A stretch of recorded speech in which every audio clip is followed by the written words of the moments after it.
Hi, Brandon Hardison, President of Champion Strategies, for part two of our public speaking workshop dealing with children. Yes, the babies. We touched on the last series why we think introducing public speaking to youngsters in the elementary grades would be beneficial in helping them as they progress through middle school, high school, and out into the workplace.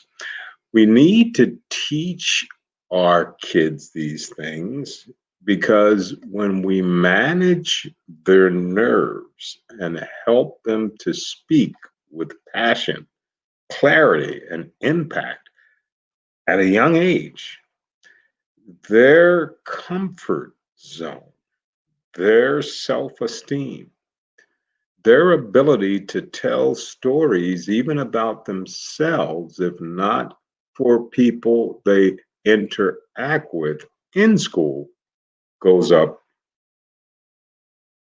outstandingly well.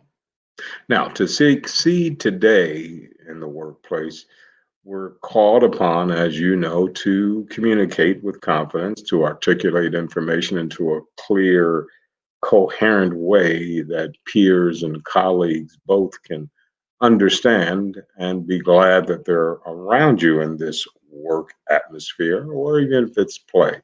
But to be successful in life and work, we need to be able to connect with people.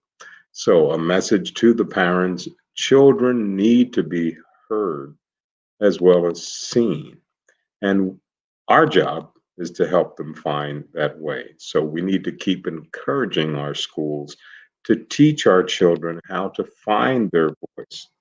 Public speaking is critical, but on its own, it's still not enough.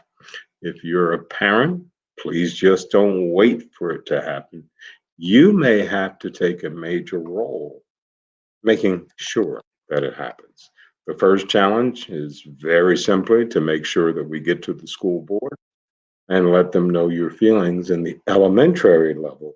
And what do we need to do, even as far as a group, to look to see how we can start building public speaking to the youngsters?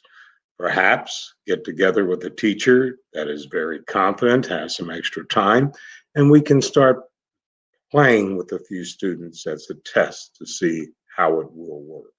What we do know is that when fun meets confidence, now we have a student that has no fear of the academia, but can express themselves also in any situation, which rounds out the other hobby interests, whether it's sports, books, films, whether it is social media, but the confidence level will also be there.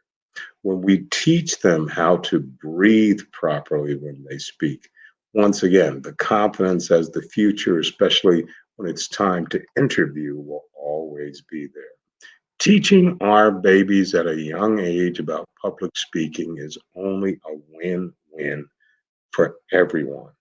So if you as a parent or guardian hasn't thought about that, get together with your local educators on the elementary level and see what you can do to help move this point. But we do know a child that is more comfortable in a public speaking environment of communication as a youngster will improve in middle school, improve greatly in high school, and be ready for almost any challenge that is out there.